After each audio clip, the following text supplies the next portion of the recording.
লোকে বলে চাকরি করলে সরকারি, ব্যবসা করলে তরকারি। বর্তমানে সরকারি চাকরির প্রতি সত্যি তরুণদের দুর্নিবার এক আকর্ষণ তৈরি হয়েছে। এ যেন সোনার হরিণের চেয়েও বেশি মূল্যবান, অধিক নিরাপদ।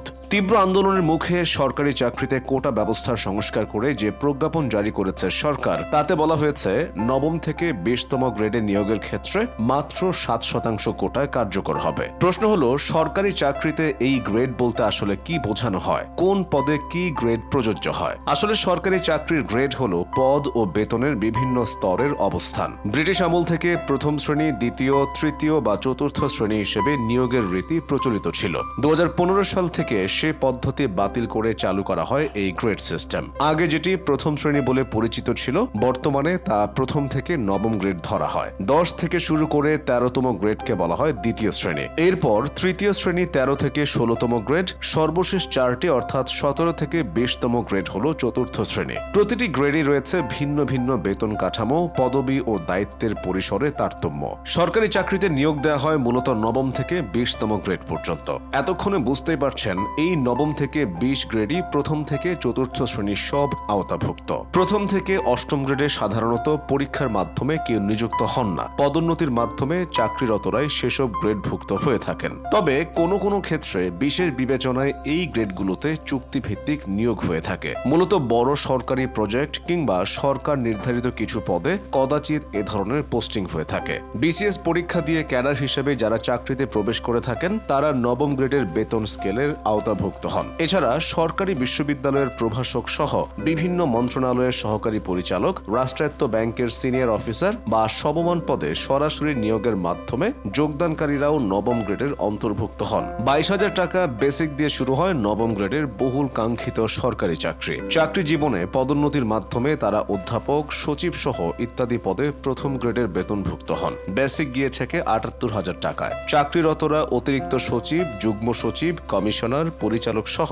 নানা পদে দ্বিতীয় থেকে 8ম গ্রেডের বেতনভুক্ত হয়ে থাকেন। প্রথম থেকে নবম গ্রেডে কর্মরত সবাই এভাবেই তাদের চাকরি জীবন অতিবাহিত করেন। এবার আসা যাক পরবর্তী ধাপ, মানে 10th গ্রেডে। বিসিএস এর নন ক্যাডারে অনেক সময় 10ম গ্রেডে পদায়ন করা হয়ে থাকে। এক্ষেত্রে ক্যাডারগণ প্রমোশন পেয়ে নীতি নির্ধারক পর্যায়ে যেতে পারেন, নন ক্যাডাররা তা পারেন না। প্রায় সব ক্যাডারেই চাকরিতে সর্বোচ্চ গ্রেড পর্যন্ত যাওয়ার সুযোগ রয়েছে। অন্যদিকে নন ক্যাডারের বেশিরভাগ পদই ব্লক পোস্ট।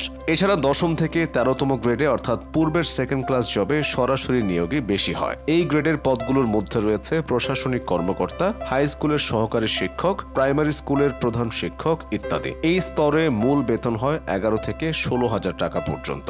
সরকারি চাকরিতে এই ধাপ পর্যন্ত যারা কাজ করেন তাদেরকে অফিসার বা কর্মকর্তা হিসেবে গণ্য করা হয়। নিচের গ্রেড থেকে পদোন্নতি পেয়েও এসব গ্রেডে বেতনভুক্ত হয়ে থাকেন অনেকেই। অতীতে তৃতীয় শ্রেণী হিসেবে পরিচিত যেসব চাকরি ছিল, সেগুলোকে এখন 14, 15, 16 নম্বর বেতন গ্রেডের অন্তর্ভুক্ত করা হয়েছে। প্রাইমারি স্কুলের সহকারী শিক্ষক, করণিক, সহকারী কর্মকর্তা, অফিস সহকারী, কম্পিউটার অপারেটর, 60 মুদ্রাক্ষরিক ইত্যাদি পদ এসব বেতন স্কেলের মধ্যে রয়েছে।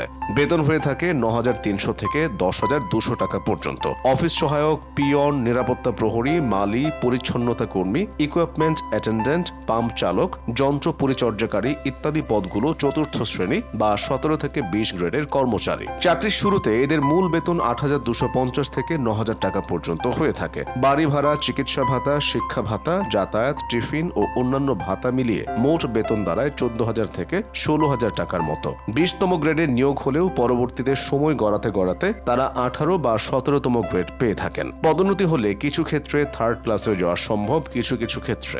এছাড়া গ্রেড ভেদে পেনশন, আবাসন ও গৃহ নির্মাণ ঋণ, উৎসব ভাতা, টিফিন ভাতা, শিক্ষা সহায়ক ভাতা, যাতায়াত ভাতা বা গাড়ির সুবিধা, আপ্যায়ন ভাতা সহ নানা ধরনের সুযোগ সুবিধা রয়েছে সবারই। রয়েছে চাকরির দারুণ নিরাপত্তা। আর এসবের জন্যই এই যুগে সোনার হরিণের চেয়েও বেশি কিছু একটি সরকারি চাকরি।